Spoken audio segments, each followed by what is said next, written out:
Hi there, this is Mark and Tuna, my cat. I just got home from teaching and I'm going to do the reading from the Golden Present Daily Inspirational Readings by Sri Swami Satchidananda. And Tuna hasn't appeared in a while. I thought it'd be good to get her in a video. She's just had some food, so now she's feeling relaxed. This is for October 23rd, and the topic is, if you don't get everything you want, you are really lucky. Question and answer.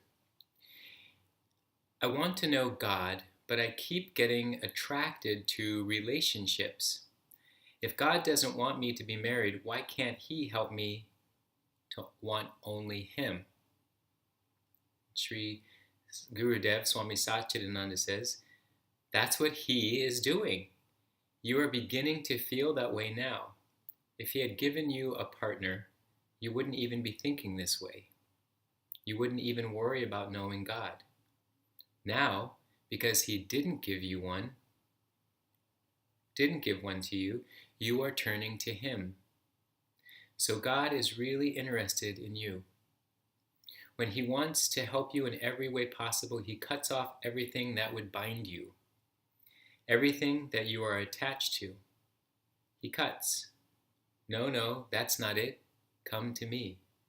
Do you see? Is that not help? If he were not interested in you, He would say, all right, do anything you want. Because He's interested in you, He doesn't want you to get caught in anything else. You are really lucky that way. Oh yes, don't ever think that you're lucky if you get everything you want. No, if you don't get what you want, then you are really lucky. That means God is taking all those things away so that you will not be distracted by them. You should be super happy if you don't get everything you want, but it's a hard truth to swallow. In many lives, you see that God has given people everything, and they don't even have the time to think of Him. Doesn't the Bible say that? A camel could go through the eye of a needle before God could enter into the heart of a rich man. What do you mean by a rich man? So many entanglements, so many attachments, so much accumulation. Even if God wants to get in, there's no room.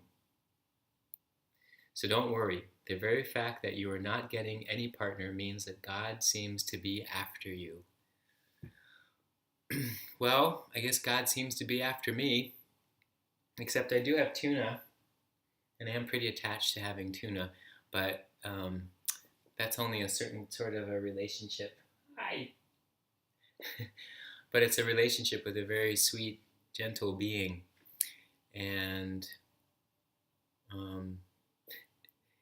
but yeah, so this is a really interesting reading. Not only to think about it in terms of relationships, but in anything, anytime we're not getting what we want, how often do we feel like, life's not fair, it's not going the way I want it to be going, I'm not getting what I feel like I deserve, or, that whole kind of going into story about what we think the story is supposed to be. And I think it's only come after quite a bit of time going by that I think I feel more open to this idea.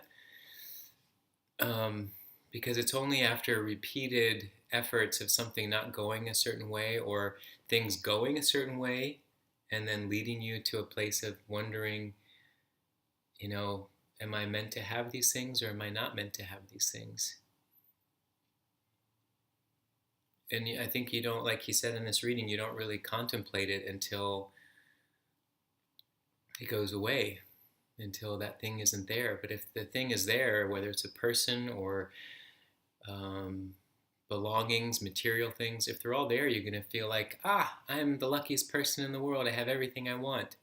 It's not until those things aren't there that you start to reconsider, like, okay, what's going on here? And I've certainly done that. And I don't know what's meant to, happen and unfold for me.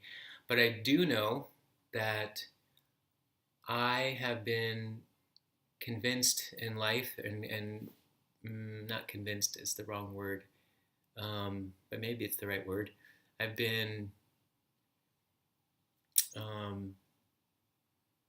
I'll just say it this way, talked into believing that there's a certain road to happiness, and that it means, having a partner, and it means having a certain kind of a job, having a certain kind of an income, living a certain way. And I've learned over time that that's not always the case, that it's meant to go one way. Um, maybe it is for some people, that's works fine and they don't question it. But for those of us that it's gone a different way than we maybe thought, I think we start to question it. And yeah, so this is really helpful to hear what he's saying, that we can consider that lucky, maybe only for someone who is interested in a spiritual path. I think if you're not interested in a spiritual path, you're going to continue to feel like you're unlucky over and over and over.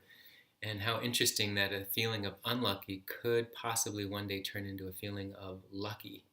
Like, wow, how fortunate I am that I can see that these things are empty at some stage or another, or they're not going to ever be completely fulfilling.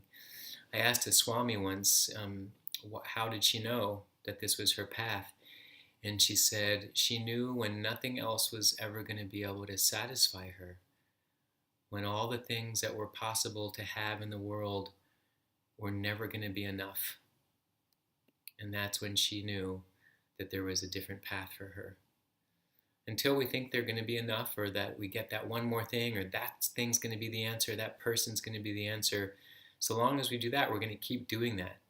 But if we reach a place where we fully, at our most peaceful place, can say, this is not going to ever be enough, because we now recognize the limitations of that kind of a relationship with a person, place, or thing, then we turn to something else. And I think what I've seen in those that have made that choice, some of the swamis that I've met, not all of them, but some of them who have turned to the spiritual path, there's kind of a sense of peace and a sense of knowingness that they're working on some other realm, with who they understand themselves to be in the world.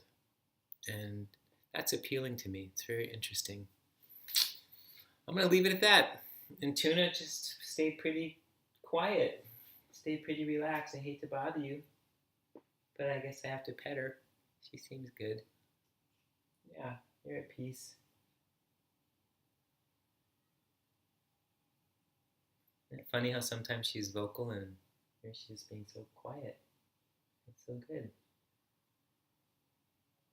Okay, thanks for watching. See you next time.